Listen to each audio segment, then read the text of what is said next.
మంజు, నువ్వు ఒక్క నిమిషం కారులోనే కూర్చో.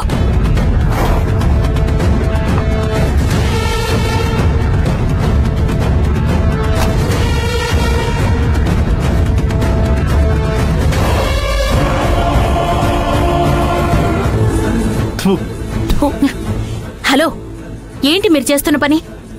ఇలా పాన్లు నవ్వులుకుంటూ ఎవరింటి ముందు పడితే వాళ్ళ ఇంటి ముందు ఉయ్యడానికి మీకు బుద్ధి లేదా? ఉమ్ముకుంటూ నోట్లో నుంచుకో ఉంటావా?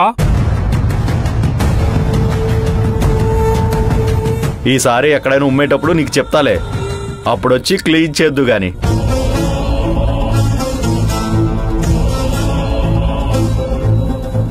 నేనెవరనుకుని మాట్లాడుతున్నావు? మేడం మేడం ఏమైంది? పాన్లు నవ్వులుతూ ఇలా రోడ్డు మీద ఉమ్మేస్తున్నారు. అడిగితే ఎక్స్ట్రాలు మాట్లాడుతున్నారు.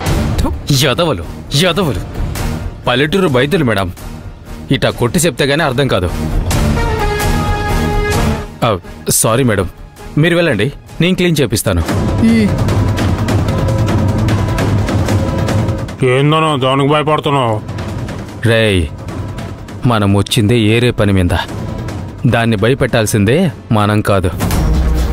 భయపెట్టేటోళ్లే భయపెట్టాలి.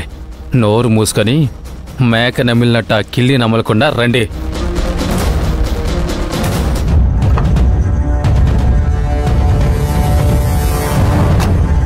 ఏం జరిగింది మేడం? ఎవరో ఇడియట్స్ పాన్లు నవిలి ఇంటి ముందు ఉమ్మేస్తున్నారు. అవునా? నన్ను పిలవాల్సింది మేడం, వాడి సంగతి చూసేదాన్ని కదా. వాడెవడో వాళ్ల మనిషి అనుకుంటా, వచ్చి వాళ్లకు బుద్ధి చెప్పాడు. అలాగే తప్పైపోయింది అని క్షమించమన్నాడు. మోటుగా కనిపించినా వాడి మైండ్ పనిచేస్తున్నట్టుగానే ఉంది.